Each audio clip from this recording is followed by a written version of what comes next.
Module 4, lipids. So what are lipids? Well, lipids are organic molecules that consist of a carbon backbone. They're hydrophobic, which means that they do not dissolve in water. And they're also lipophilic, which means they are lipid soluble.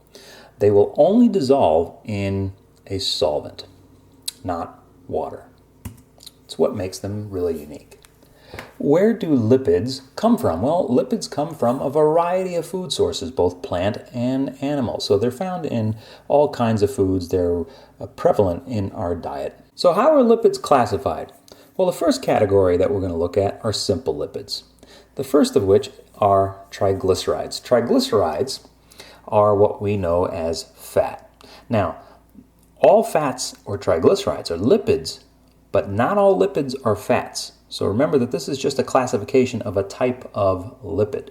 When we think of dietary fat, more often than not, what we're talking about are triglycerides. And the tri there refers to the fact that when we look at the structure down here in the bottom right-hand corner of the screen, we have this green structure that I've outlined. That's the glycerol backbone. And then there are 3 fatty acids attached to that glycerol backbone. So the backbone is a docking station, and the fatty acids then can be added to that triglyceride or that glycerol backbone to form a triglyceride. So we have 3 fatty acids. If you only had 2 fatty acids, then that would be a diglyceride. If you only had 1 fatty acid, then that would be a monoglyceride. So we both have monoglycerides and diglycerides as well as triglycerides, and it all is dependent upon the number of fatty acids that are attached to this glycerol backbone. The interesting thing, as we'll see, is that glycerol is very similar in structure to glucose and can be converted into glucose as well as using glucose to make glycerol. So the bond that connects the fatty acids with the glycerol backbone, that's what is known as a ester bond. And when we store fat and we add that kind of substance to storage areas, we're basically storing triglycerides in adipocytes. So, other lipids here, other types of lipids that are simple. Fatty acids. Again, these are the fatty acids that we're attaching to the glycerol backbone. And they're just long chains of carbon atoms. The length does vary, and we can categorize them as long chain fatty acids, which are 16 or more carbon, medium chain fatty acids, which are 8 to 14 carbon atoms in length, and short chain fatty acids, which are 6 or less carbon atoms. And the interesting thing about the chain length is the fact that the shorter the chain length, as you can see in this diagram here, the more liquid that substance is, or that fatty acid is going to be at room temperature. Whereas something with a really long chain of carbon atoms, that will be much more solid at room temperature. So chain length does affect the properties of how fatty acids exist at room temperature. So let's look at saturated fatty acids. Again, this is just a type of fatty acid, and typically in the scientific literature, saturated fatty acids have been associated with an increased risk of cardiovascular disease. And they do come in various lengths, so some common long-chain fatty acids that increase our risk for LDL cholesterol are going to be palmitic acid. This is 16 carbon chain length fatty acid that is found in palm oil and animal fat. Now, what's interesting is that there are some fatty acids, long-chain fatty acids of the 18-carbon variety here, stearic acid, that actually have the opposite effect. So they actually decrease total cholesterol and LDL cholesterol, but yet they're a saturated fat. So they defy the conventional wisdom of lowering saturated fatty acids in the diet. They simply do not increase our risk for cardiovascular disease. And sources of stearic acid come from cocoa butter as well as animal fat. Some common medium-chain fatty acids that increase LDL cholesterol, lauric acid and myristic acid, which are found in coconut and palm kernel and butterfat and coconut oil, respectively, also have been shown to increase our risk for cardiovascular disease by increasing LDL cholesterol. Down at the bottom of the screen here, you'll see a picture of stearic acid, and please note that what makes this structure saturated is that for all these carbon atoms that you see here, there are only 4 places that you can attach things to. So there can only be 4 things attached to it. So if we take a look at, for example, this second carbon atom here, it's got a hydrogen up top, a hydrogen below, it's got a carbon atom to the left and a carbon atom to the right. Only 4 places to attach things. So there's no double bond in this line of carbon atoms, absolutely none, so that's why it's saturated. You do have 2 ends here. We have the methyl N, which is a CH3 group, as well as the carboxyl group, which is on the right-hand side of this structure. So this is a saturated fatty acid. Then we move on to unsaturated fatty acid. And unsaturated fatty acids, as you might have come to the conclusion to, contain an area where I can add stuff to. So I can add some hydrogens here if I wanted to. This is a double bond when you see this. And so I've got room here to add a hydrogen here, as well as a hydrogen atom here if I wanted to. So this is oleic acid. It's a monounsaturated fatty acid because it only has 1 double bond, 1 point of unsaturation.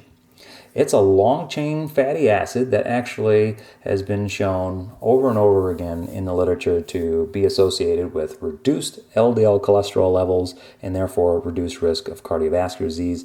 If you have heard of the Mediterranean diet is very, very rich in oleic acid, which is found in olive and canola oils, and which is responsible in part for lower cardiovascular disease.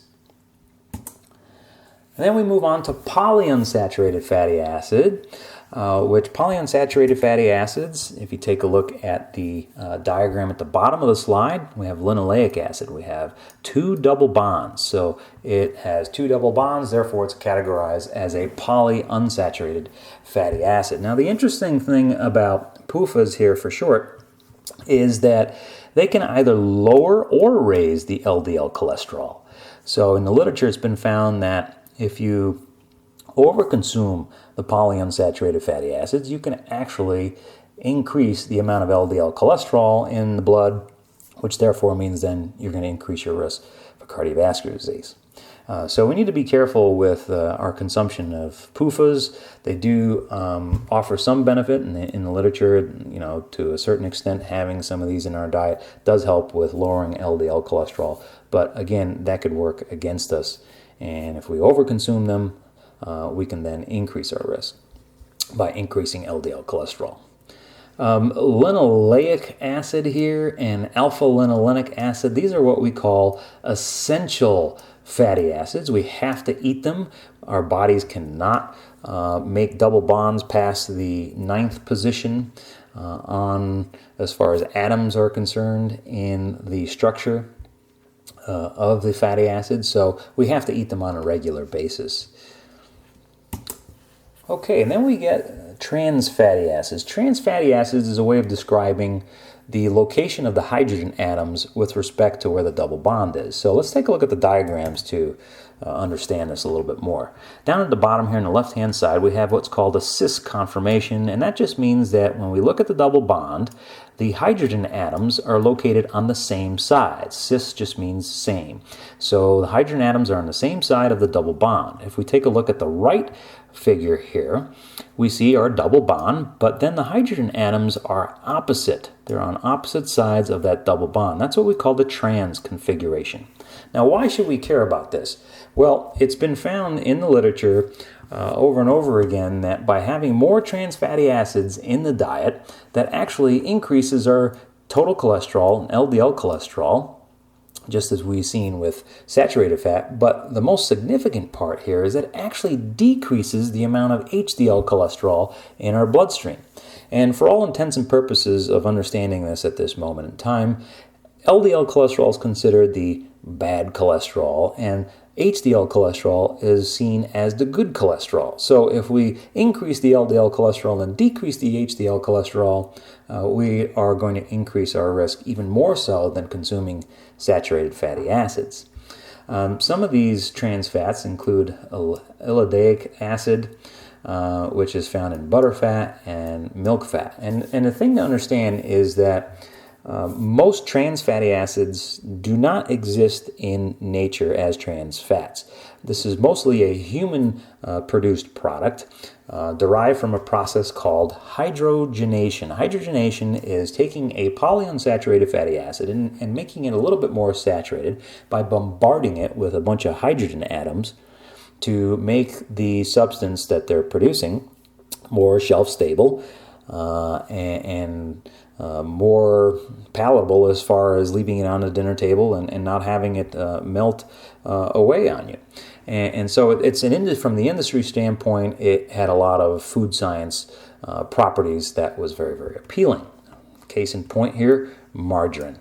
And margarine-based products, they use the process of hydrogenation, and they take advantage of basically making this product from vegetable oils to produce their product that's more shelf stable and has a little bit more appeal as far as sitting out longer on a table.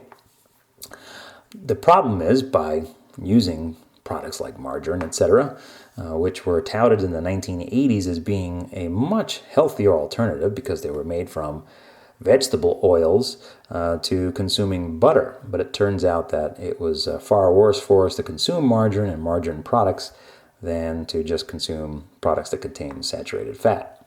Now, the other place that we get for these trans fatty acids from, basically from frying fat. So if you fry something in fat and you're deep frying it, that high heat that's being produced there will actually cause a rearrangement of the oil that you're frying the food in, and it will introduce or produce trans fats, and therefore then we can get a significant amount of trans fats that way as well. The current recommendations by the USDA guidelines and the scientific literature basically suggest that we should try to get as little trans fat as possible in our diet. Even though fried food tastes so good, we need to moderate the intake of fried foods and not overconsume them, just like with anything. Okay, so some fatty acids of interest here. Let's talk about the omega-3 fatty acids. Omega-3 sounds fancy, but basically it points to the nomenclature of the way that the structure of the fatty acid is. And if we take a look at this picture here, I mentioned before that this end here that's circled in blue, that's the methyl end, so that becomes the omega carbon.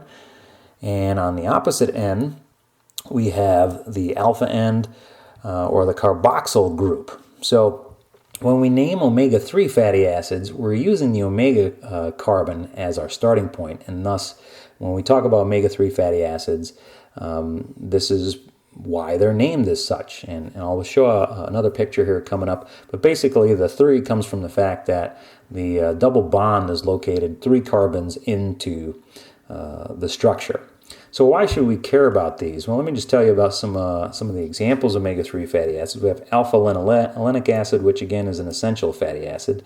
Then there's icosapentaenoic acid and docosahexaenoic acid, which are all omega-3s. Now, why should we care about these? Because they are precursors to making the substances eicosanoids, which act like hormones, and they have very nice benefits for us. One is that they improve vasodilation, so they allow blood flow to go through a tissue a little bit easier by relaxing blood vessels. So we actually can reduce our blood pressure this way.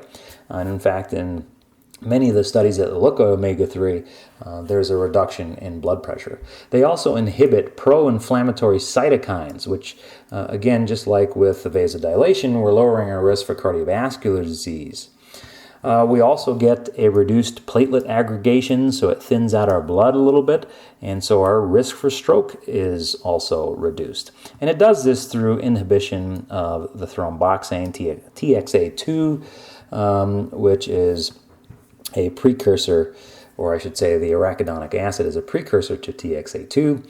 If we inhibit that, then we have less platelet aggregation, and therefore blood clotting is a little bit less in the blood. And of course, our risk for CVD is less. They also tend to lower serum triglyceride levels, so that's also a plus.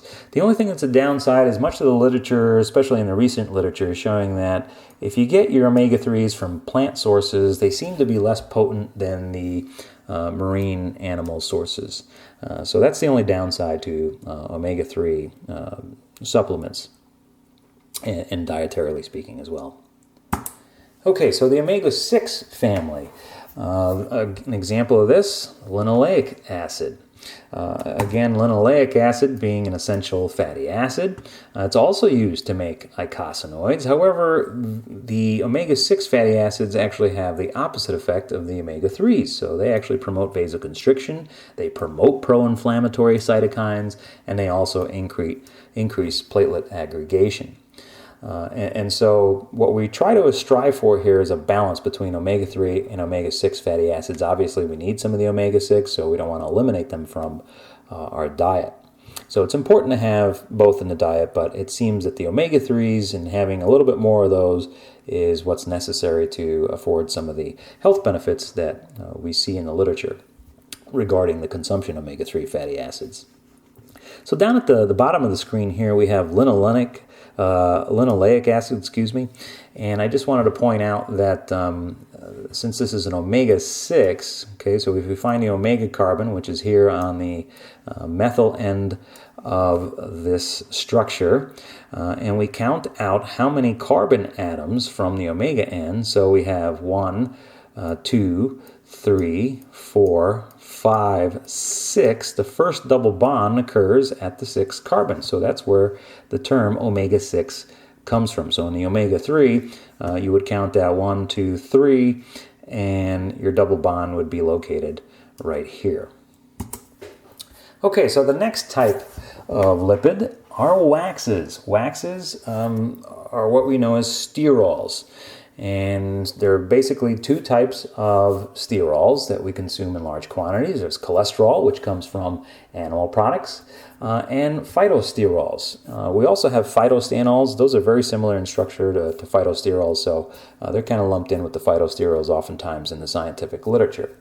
So as far as cholesterol is concerned, one of the most important things that we need to understand about cholesterol is that it is essential to us. We have to have cholesterol present, whether it be in the diet or circulating, because if you don't eat cholesterol, if you were to virtually wipe out the cholesterol in our diet, we actually produce cholesterol. So the liver will produce about 300 milligrams per day if you didn't eat any cholesterol whatsoever. One side note, just because you'll see this in the course manual and these PowerPoint slides on occasion, is that when we take a fatty acid and we attach a cholesterol to it, we call that cholesterol ester. So just make note of that for yourselves. Okay, as far as phytosterols are concerned, these are sterols that come from plants. So phyto, that prefix means plant, and they come in different forms: beta-sitosterol, compesterol, and stigmasterol. A lot of the butters that you see in the market, like here in the bottom right-hand corner of the screen, these butters are on the market, were introduced probably over a decade ago now, but they introduced phytosterols into these products as a way of helping folks reduce their risk for cardiovascular disease. And in the literature, it seems that if you ingest about 2 to 3 grams of phytosterols every day, then you're going to get a lowering of LDL cholesterol. Okay, then we move on to compound lipids, which are a little bit more complex. The first of which are phospholipids. Phospholipids basically have a phosphate group attached to that glycerol backbone that we've seen before, plus 2 fatty acids. So it's the glycerol backbone, 2 fatty acids, and the phosphate group.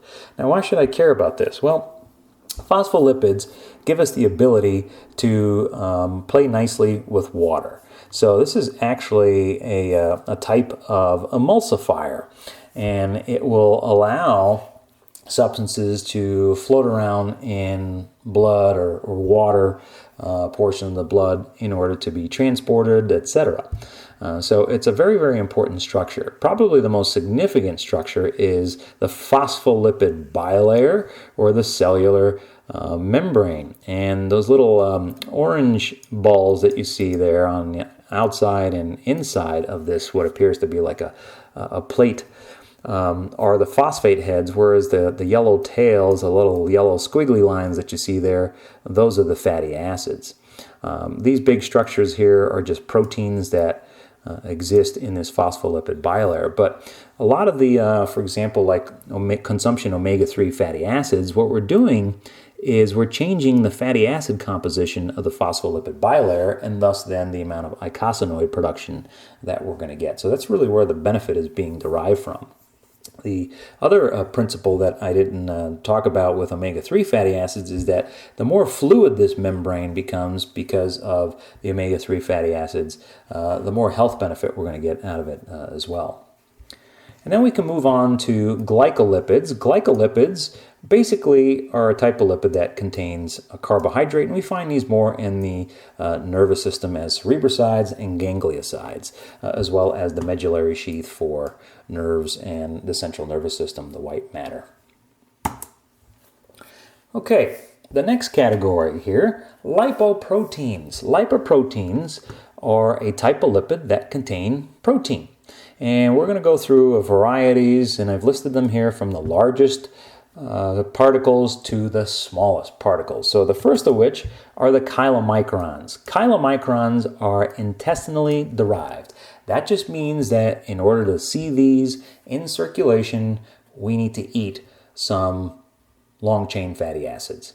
And they will circulate for about 5 to 10 minutes. And they contain several structures, or components, I should say. They have the phospholipids, so that makes this whole purple blob that you see in this picture here, that makes that structure water soluble. There's also some cholesterol in there, and of course triglyceride, and some protein. So those are the 4 basic components of lipoproteins. And all lipoproteins will have some variation in the number of each of these constituents. Then we move on to very low density lipoproteins. These are actually released from the liver, and they will circulate for about 15 to 60 minutes. And as we unload the cargo from the VLDLs, they change in density. So the density changes, thus then when we analyze blood for lipoproteins, we then can categorize them once they get to a certain density as intermediate density lipoproteins, which basically are smaller versions of VLDL and are derived from VLDL.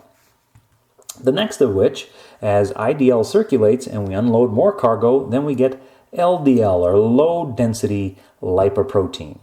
Again, IDL is circulating, you're removing cargo, the density changes, so then at some point we classify it as an LDL particle. And as we'll see a little bit later on, its main constituent is going to be cholesterol. So when you go have your blood lipid panel done, you're going to get LDL cholesterol. You're only talking about, in that instance, the cholesterol part of LDL, and not LDL, the particle, which contains those 4 components of phospholipids, protein, cholesterol, and triglyceride. These can circulate for about 72 hours, which makes them, at high levels, dangerous or increases our risk for cardiovascular disease because they do hang out for such a long time. And then we have HDL, or high-density lipoproteins. These are made by the liver, and to some extent they are also made in the intestines as well. Gastrointestinal tract can release HDL, but for the most part we're releasing it and producing it in the liver.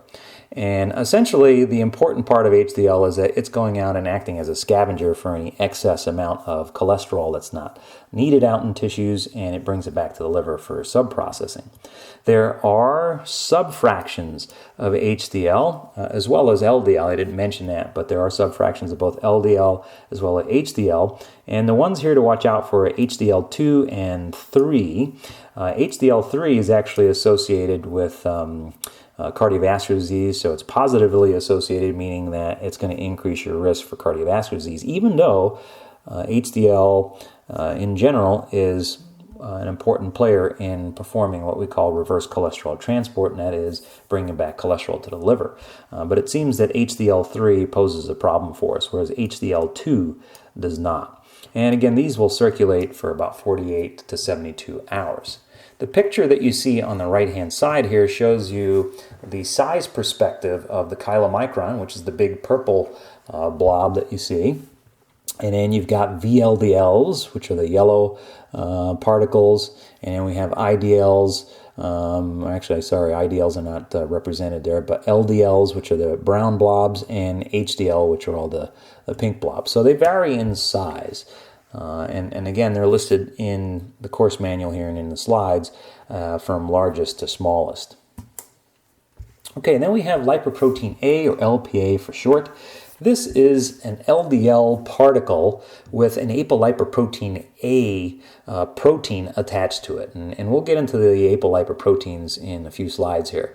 But essentially, those two come together, and we're not sure what the function is. But what we do know is that there's an increased risk for cardiovascular disease and blood clots. So your risk for a stroke increases by having more of LPA in circulation. So let's talk about the constituents of lipoproteins a little bit more. As I mentioned, again, there are four components. You've got a protein portion, you have the triglyceride portion, cholesterol portion, as well as the phospholipid. So let's look at the protein portion. The protein portion is what's known as the apolipoproteins, or also called the apoproteins. And basically they're there to stabilize the particle, to confer specificity, so they actually identify an HDL particle as an HDL particle and not something else. And they're also there to stimulate enzymes. So let's take a look at some of the different ones that we know exist. ApoA1 is very, very important to HDL because it identifies HDL as HDL. It's also used as what we are referring to as a ligand. A ligand is a kind of a marker or a flag for receptors that tell receptors, hey, HDL is right here, and you can dock that particle on the receptor. So it allows the cell that needs, HDL, for example, to bring in that HDL and have the A1 attached to the cellular receptor so that you can internalize the cargo that HDL has brought to that cell. ApoB100, that's found on VLDLs, IDL, and LDL, and it's a ligand for the LDL receptor. So when you want to remove LDL from circulation, when a tissue needs some of the cargo from LDL, it's going to express more receptors. Therefore, the ApoB100 ligand is going to interact with the LDL receptor. We also have ApoB48, which are only found in chylomicrons. So when we want to interact chylomicrons with receptors and deliver cargo of the chylomicron, then we're going to have ApoB48 receptors expressed, and therefore when ApoB48 interacts with the receptor, it physically removes that particle from circulation. ApoC2, that is also found on chylomicrons, VLDL and HDL, and the main component, or the main function, I should say rather, of ApoC2 is to act as an activator of extrahepatic LPL. LPL stands for lipoprotein lipase. That's the enzyme that hydrolyzes or breaks apart triglycerides. So when we need to break apart triglyceride to internalize the fatty acids and the glycerol, then we have to have ApoC2 activate LPL so LPL can do its job. We also have ApoD, which we're not too certain about the function here, but it's found in subfractions of HDL, as well as ApoE, which is found on chylomicrons, VLDL, and HDL. It's also a it's a ligand for a chylomicron liver receptors and LDL receptors as well. So there are a number of protein constituents that we find on apolipoproteins. So we also have triglyceride on lipoproteins. We find free cholesterol and free cholesterol esters and phospholipids. These are all the major cargoes.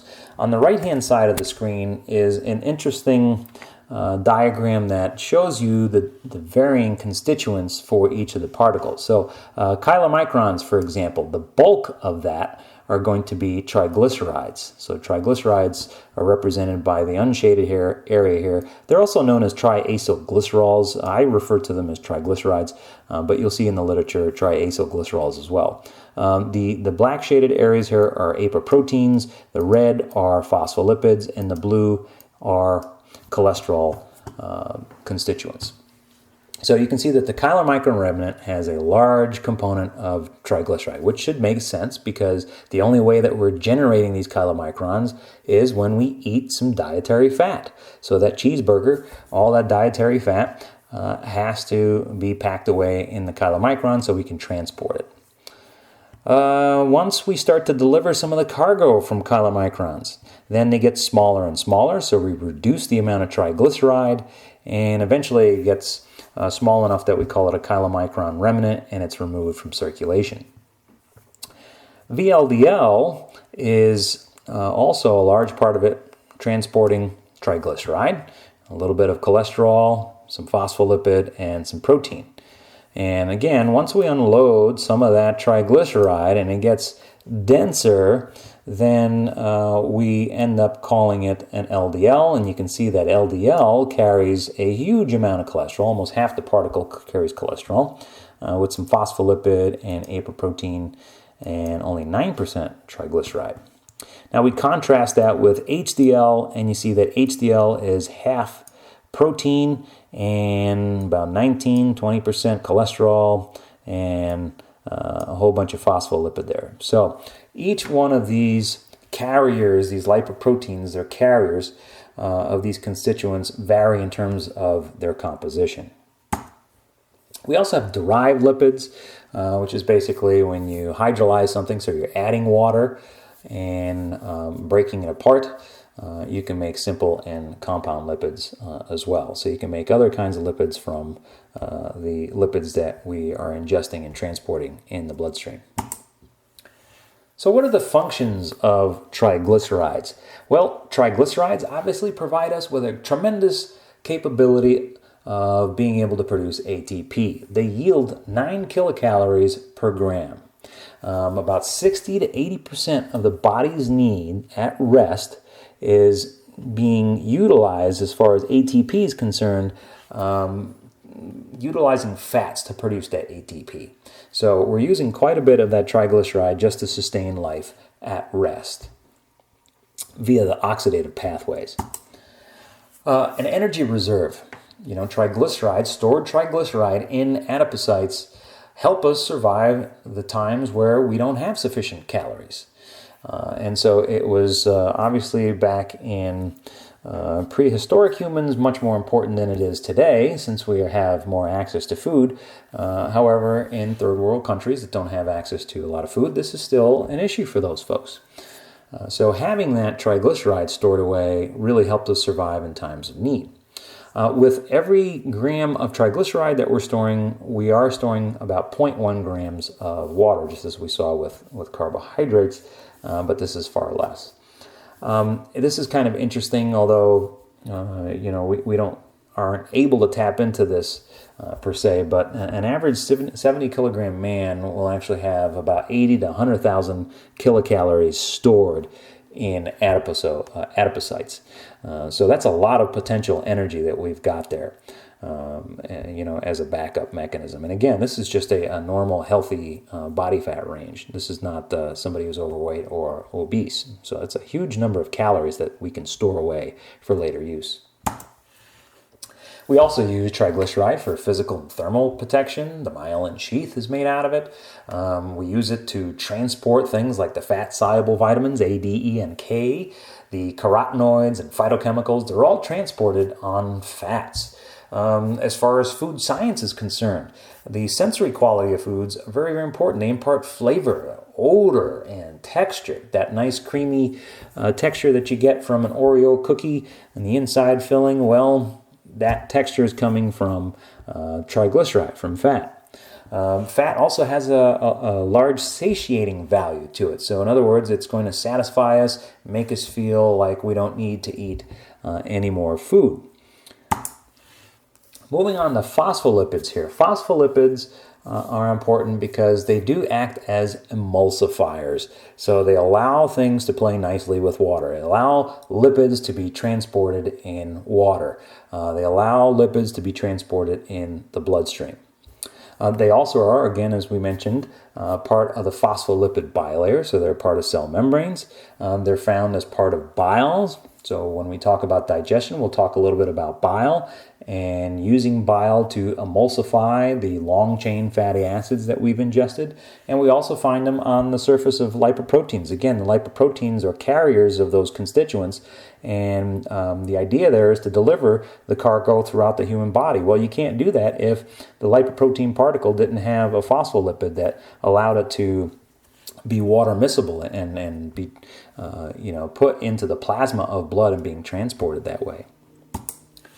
Cholesterol. Cholesterol is very, very important to us because it is a part of cell membranes.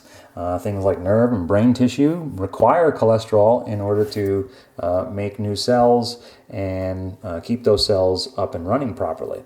It's also a precursor for vitamin D, so we can expose human skin to sunlight. The UV rays then will convert the cholesterol-based pre-vitamin D and convert that eventually into the active form of vitamin D. We need it for the production of steroid hormones. If you take a look at this figure on the right-hand side, the outline box here is cholesterol, which then can be used to make all kinds of things. So vitamin D3 here, corticosteroid hormones, progesterone, testosterone, estradiol, cholic acid.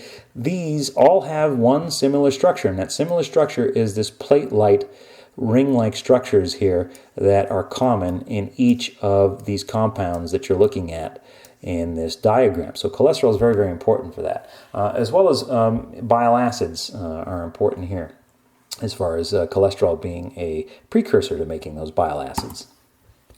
So moving on to the digestion of lipids. How are lipids digested? Well, where does digestion begin? It begins in the mouth with mastication, so we chew the food. We also have the release of saliva, and as we saw in the carbohydrate section, saliva has various components into it, which you should take a look back and review, that are important to beginning the process of digestion. The serous glands in the mouth actually release lingual lipase, and this begins the process of breaking apart those triglycerides, that fat, medium chain and short chain fatty acids, trying to release those from the glycerol backbone. Now, once you hit the stomach, then lingual lipase is deactivated simply because of the low pH. So it doesn't do a huge amount of the digestion, but it does help a little bit. Then in the stomach, we actually get the smooth muscle contractions that, because of the contractions, are forcing this fat to be squirted through the sphincters, so the pyloric sphincter, which help emulsify the fat. So you're trying to force this lipid into liquid, into water, so that you can transport it a little bit easier. So there are some other potential emulsifiers that may be present. There may be some complex polysaccharides, perhaps some phospholipids, and maybe some peptic digestive dietary proteins that interact with the fatty acids and that may help emulsify that fat. We also have the secretion of gastric lipase, which is very, very similar to lingual lipase, which is where, again, we're trying to take these triglycerides and break them up into smaller bits. We're trying to get at those free fatty acids. So about 30% of the triglycerides will end up as diglycerides, and you release some free fatty acids as a result of that. Free fatty acids, by the way, can be abbreviated FFA, or you'll also see it as NEFA, or non-esterified fatty acids. So basically referring to the same thing there, free fatty acids. So we're targeting short and medium chain fatty acids, although the diet does consist mostly of long chain fatty acids. So we're going to see how those are actually transported a little bit differently. That is the long chain fatty acids. So the presence of undigested fat in the stomach will actually slow the amount of gastric emptying that you have. So we slow things down a bit. We call that a satiating value. So it helps us stay fuller longer, help us feel full. So we're not going to overconsume food this way. So fat has that very, very important property. In fact, programs like Weight Watchers want you to have the dessert, want you to have the fat in food simply because of this principle that it has a high satiating value. The pancreas. The pancreas is also an important player here. It releases pancreatic lipase and colipase into the small intestine. And again, the idea here is to get at those triglycerides and get them into monoglycerides. Release some more of those free fatty acids. We also have phospholipase, which digests the phospholipids, and cholesterol esterase, which targets the cholesterol esters. In the small intestine, we have the bulk of digestion occurring. Since the diet is formed mostly of long-chain fatty acids, we're going to see that this becomes very, very important when we talk about bile acids. So at this point in the game of digestion, we've got glycerol that's released, we've got monoglycerides floating around, and we have free fatty acids that have been released all by the pancreatic lipases. We have monoglyceride lipase, which is also released, which again is going to help target some of these monoglycerides to release some of those free fatty acids. And again, we can't forget about the physical phase of digestion and trying to use those muscular contractions to force the fatty acids and into a water miscible substance so that you can continue digestion. So it helps emulsification. So with long-chain fatty acids present, we're going to cause the release of cholecystokinin, or CCK for short. This is actually going to stimulate the gallbladder to release bile into the duodenum.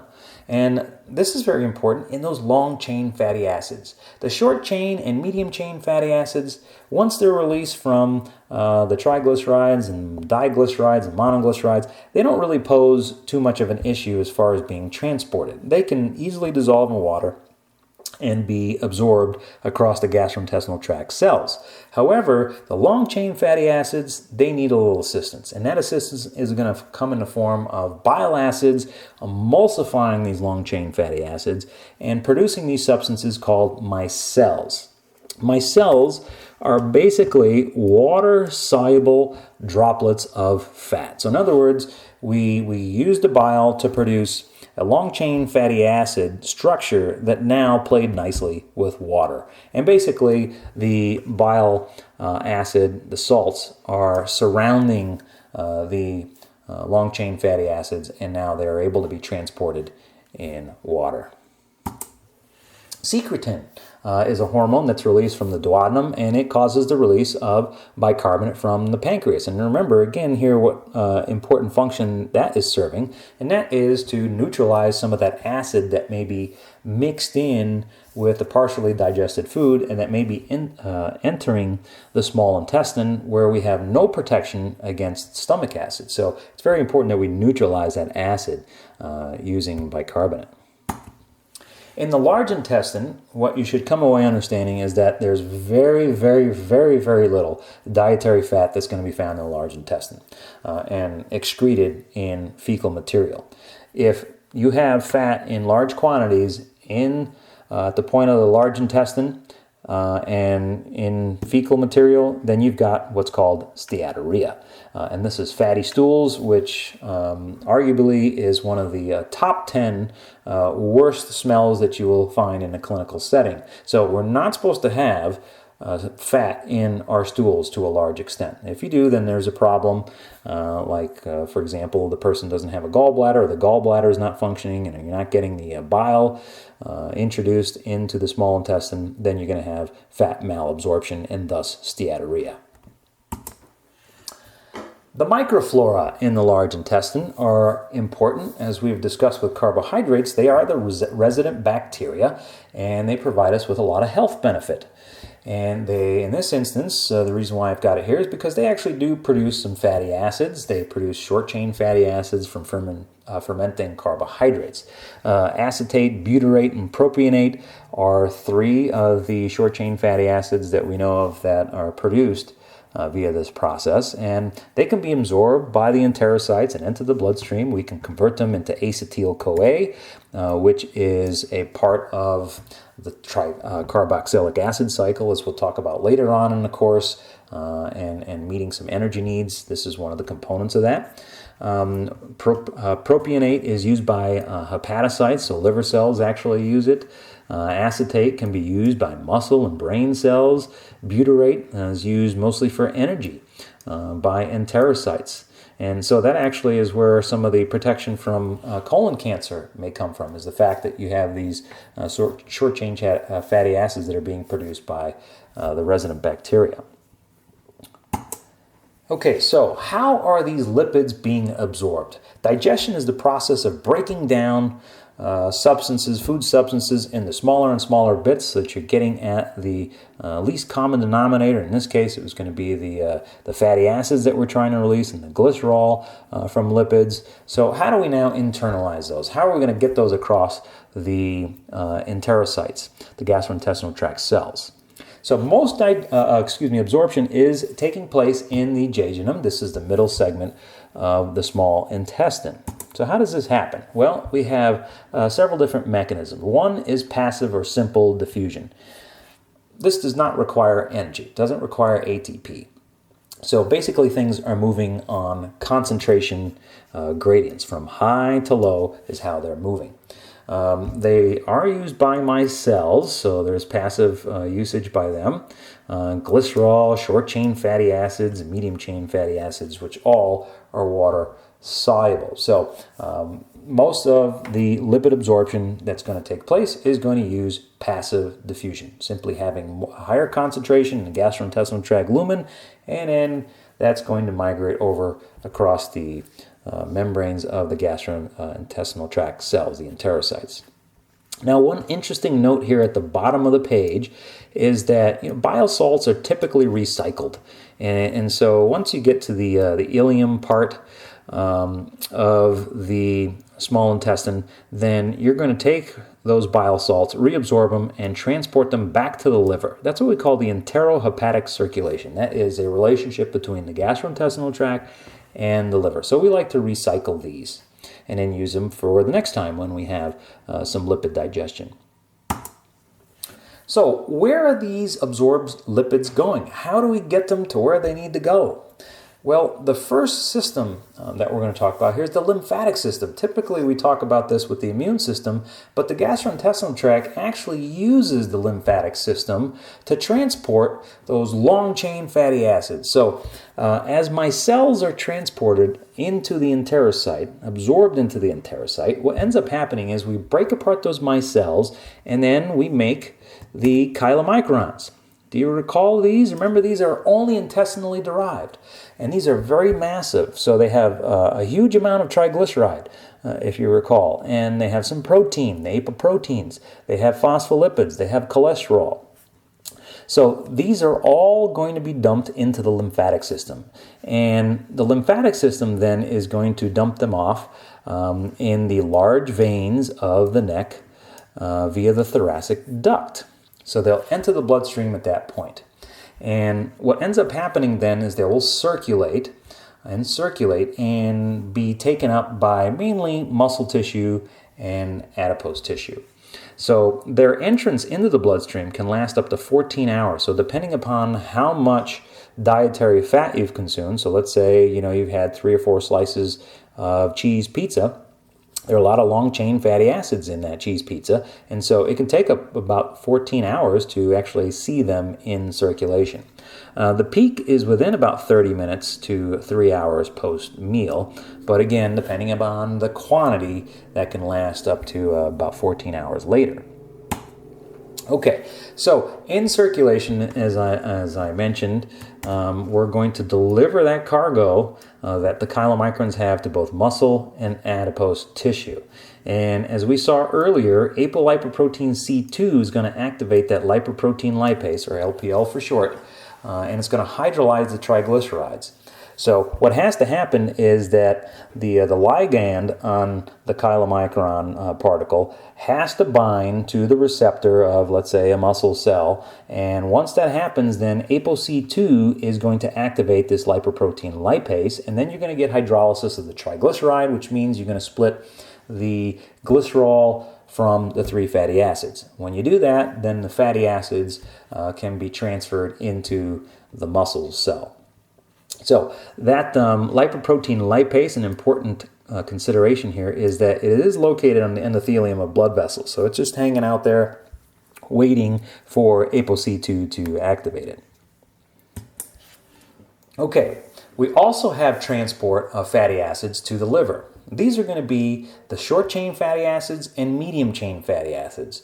These actually use the mesentery and then, of course, the hepatic portal vein, which go directly to the liver from the gastrointestinal tract. So, unlike the long-chain fatty acids that require the chylomicrons and the use of the lymphatic system, the short-chain fatty acids and the medium-chain fatty acids go directly to the liver. They get transported on a protein called albumin, which will take them to the liver via the hepatic portal vein.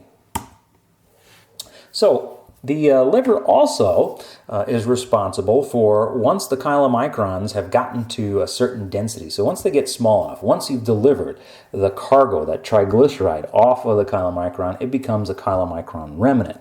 And basically what ends up happening is that if you remove so much triglyceride, you end up exposing the ApoB48 and ApoE lipoproteins, which then will interact with the liver receptors for these apoproteins. So they're acting as ligands, and then that chylomicron particle will be physically removed from circulation. And then what the liver does with them, the constituents that is it will repackage them into VLDL, so the very low density lipoproteins, and then the liver sends these guys out into the bloodstream.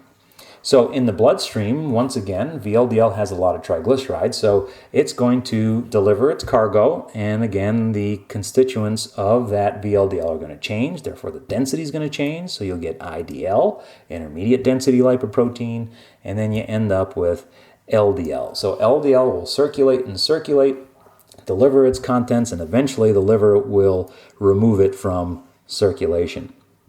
It's important to note that anytime, again, when we're dealing with the triglyceride, so mostly the VLDL and IDL, that LPL is being activated by ApoC2 to hydrolyze the triglyceride. So you can free up that glycerol and 3 fatty acids to deliver it to that particular tissue. You can't just transport an entire triglyceride molecule into the cell. It's got to be broken apart and then repackaged as triglyceride once you get inside the cell. The liver also releases HDL, so that's being released into the bloodstream after being produced in the liver. You're going to have some triglyceride storage in the liver, so some of those fatty acids are going to be stored in the liver as triglyceride. Some of the fatty acids will actually be used for energy needs, so you'll run them through oxidative metabolism and produce some ATP. When you do that, though, you do produce some ketone bodies. Now, all of us have some amount of ketones floating around in our bloodstream, which is a good thing. We do need production of ATP from this. So acetyl-CoA, which is used in the TCA cycle for oxidative metabolism purposes. That basis for acetyl comes from the fatty acids. It's a 2-carbon unit. So fatty acids are actually broken up into these 2 carbon units, and then acetyl-CoA is produced, which then gets converted into the ketone bodies acetoacetate and 3-hydroxybutyrate. Now that glycerol that we've released, that doesn't go to waste. We can actually use the glycerol for energy as well when we break apart the triglyceride molecule, so that's something to keep in mind as well.